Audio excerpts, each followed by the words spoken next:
Welcome back to the Observable Unknown. There's a point where perception doesn't extend, it destabilizes. Not through imagination, through excess. The mind doesn't pursue truth as its primary aim. It maintains a model, a structure that predicts, filters, and stabilizes what is permitted to count as real. This model depends on constraint. It must ignore far more than it permits. Without that constraint, nothing holds. Chris Frith, working at University College London across the late 20th and early 21st centuries, examined how the brain distinguishes between internally generated signals and external input. His work establishes a simple mechanism. The brain predicts, then compares, then corrects. Prediction error is the difference between what is expected and what arrives. Under ordinary conditions, this signal is weighted. Some discrepancies are dismissed, others are incorporated.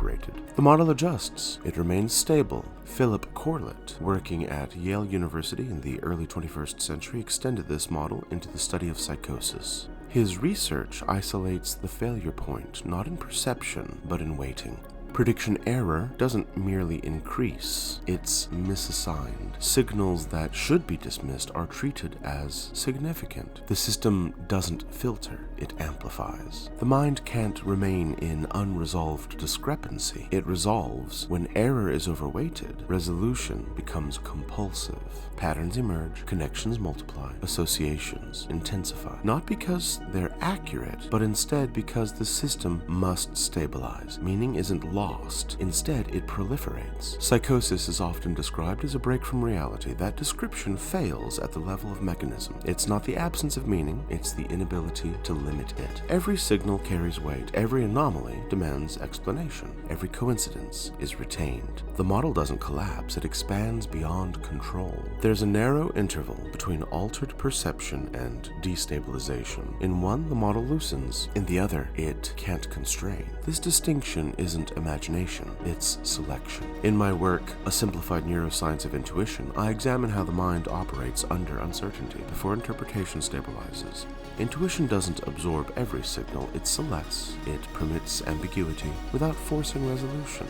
This ambivalence is the counterpoint, not the absence of uncertainty, the control of its weight. In psychotic states, the system can't reduce, it can't discard. Prediction error accumulates. The model responds by generating explanation at every point of friction. Meaning becomes total and all-encompassing, therefore unusable. What's called madness isn't always the loss of reality, it's the loss of constraint, the inability to ignore. When balance is restored, weight is reassigned. Signals become properly filtered. Prediction error is reduced. The model stabilizes. Reality becomes manageable once again, contained. There's a threshold where uncertainty doesn't expand perception, it overwhelms it. Too little structure and nothing organizes. Too much signal and everything insists. You don't lose reality when nothing makes sense. You lose it when nothing can be dismissed. If this interlude clarified something you've sensed but not named, leave a rating and a review. Not as approval, but as a signal. It allows this work to reach those navigating the edges of their own perception, and sustains a line of inquiry that refuses simplification.